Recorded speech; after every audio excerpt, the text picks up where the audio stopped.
नमस्कार। कल भाजपा की केंद्र सरकार ने सीए लागू करने का नोटिफिकेशन जारी किया है। 10 साल देश पे राज करने के बाद ऐन चुनाव के पहले इन लोगों को सीए की बात करनी पड़ रही है। अगर 10 साल में कुछ अच्छा काम कर लेते तो शायद आज सीए की जगह अपने कामों पे वोट मांग रहे होते। आज देश के सामने सबसे बड़ी समस्या महंगाई और बेरोजगारी की है। किसी को भी घर चलाना मुश्किल हो रहा है, इतनी ज़्यादा महंगाई हो गई है, कमर तोड़ महंगाई हो रही है। उधर हमारे युवा दर दर की ठोकरें खा रहे हैं रोज़गार के लिए, उनके ऊपर डंडे लाठियां बरसाई जा रही हैं। ऐसे में सरकार बेरोजगारी और महंगाई का समाधान ढूंढने की बजाय सीए की बात कर रही है, तो ये बड़े दुख की बात है। ये सीए आखिर है क्या? बीजेपी की केंद्र सरकार का कहना है कि 3 देश, बांग्लादेश, पाकिस्तान और अफगानिस्तान, इन 3 देशों के अल्पसंख्यक जो हैं वो अगर भारत की नागरिकता लेना चाहें तो उन्हें भारत की नागरिकता दे दी जाएगी। इसका मतलब बड़ी संख्या में यहाँ से अल्पसंख्यकों को हमारे देश में लाया जाएगा, उनको रोज़गार दिए जाएंगे, उनके लिए घर बनाए जाएंगे, उनको यहाँ बसाया जाएगा। अजीब बात है ना।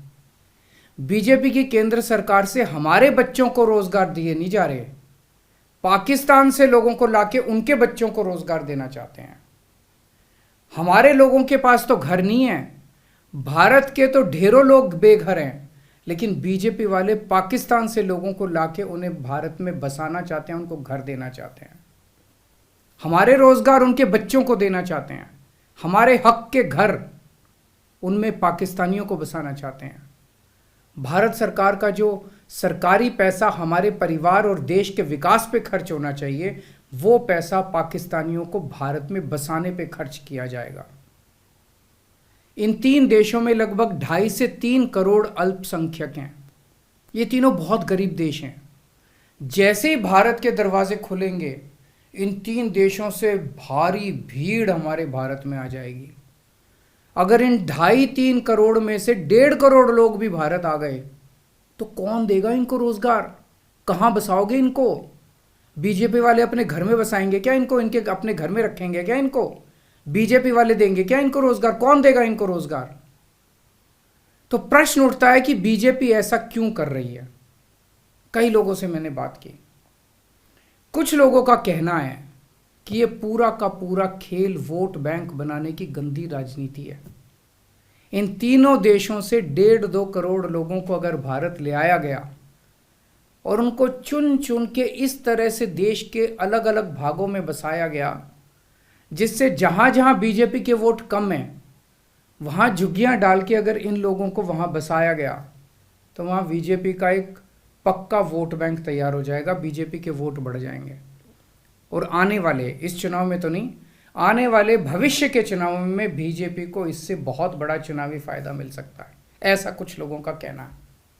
मुझे नहीं पता ये सच है कि गलत, लेकिन सबसे बड़ा प्रश्न है कि बीजेपी ये क्यों कर रही है। एक तरफ बीजेपी की हरियाणा सरकार हरियाणा के बच्चों को रोजगार देने में असमर्थ है। रोजगार के लिए हरियाणा सरकार अपने बच्चों को इजराइल भेज रही है। इजराइल में हम सब जानते हैं कि युद्ध चल रहा है, हमारे बच्चों को युद्ध में धकेला जा रहा है।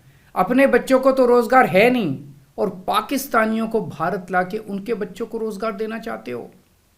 मेरी तो ये बात बिल्कुल समझ से परे है। बीजेपी वाले पूरी दुनिया से बिल्कुल उल्टा चल रहे हैं। पूरी दुनिया में कोई भी देश अपने पड़ोसी देशों के गरीबों को अपने घर नहीं लाना चाहता। पड़ोसी देशों के लोगों को अपने देश में आने से रोकने के लिए पूरी दुनिया में हर देश तरह तरह के कानून बनाता है, बॉर्डर पे दीवारें लगाता है, बॉर्डर पे बिजली की तारें लगाई जाती हैं ताकि पड़ोसी देश का कोई भी व्यक्ति हमारे देश के अंदर ना आ सके।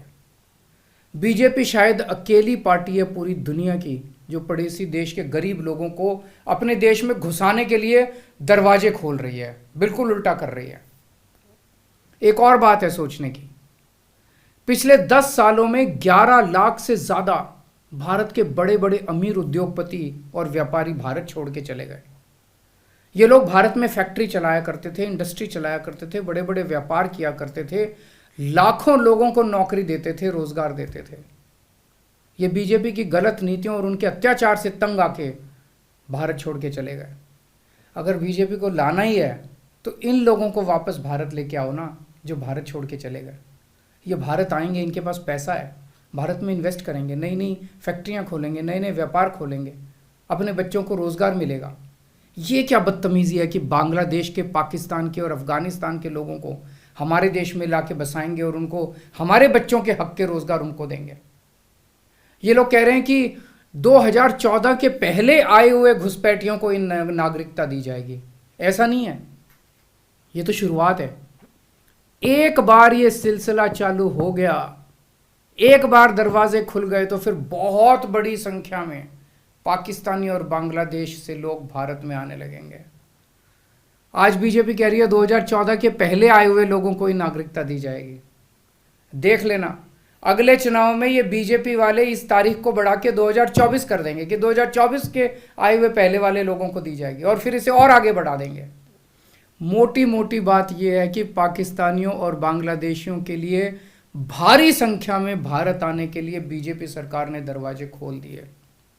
ये देश के लिए बेहद खतरनाक है, और इसका सबसे ज़्यादा खामियाजा उत्तर पूर्व, नॉर्थ ईस्टर्न स्टेट्स भुगत रहे हैं, खासकर आसाम। आसाम के लोगों की भाषा और संस्कृति खतरे में पड़ चुकी है, क्योंकि वहाँ पे बांग्लादेश से इतनी बड़ी संख्या के ऊपर इलीगल माइग्रेशन हुआ है। अब बीजेपी कह रही है कि इलीगल माइग्रेंट जो आए हैं उनको हम नागरिकता देंगे, उनको हम बसाएंगे, आसाम में बसाएंगे। आसाम के लोग बहुत नाराज़ हैं। एक तरह से देखा जाए तो हेमंत बिश्व शर्मा जो बीजेपी के मुख्यमंत्री हैं, उन्होंने धोखा दिया अपने लोगों को। अपने असम के लोगों की खातिर उन्हें सीए का विरोध करना चाहिए था। उन्हें कहना चाहिए था कि असम के लोगों की संस्कृति और भाषा दोनों खतरे में हैं, ये बिल्कुल बर्दाश्त नहीं किया जाएगा। तो दोस्तों, पूरे देश की मांग है कि सीए को वापस लिया जाए। हम किसी हालत में अपने बच्चों की नौकरियां, अपने बच्चों के रोज़गार दूसरे देश के लोगों को किसी हालत में नहीं देंगे। और अगर बीजेपी नहीं मानती, तो इसको वापस नहीं लेती, तो इस चुनाव के अंदर बीजेपी के खिलाफ वोट करके आप अपना गुस्सा जाहिर कीजिए। नमस्कार।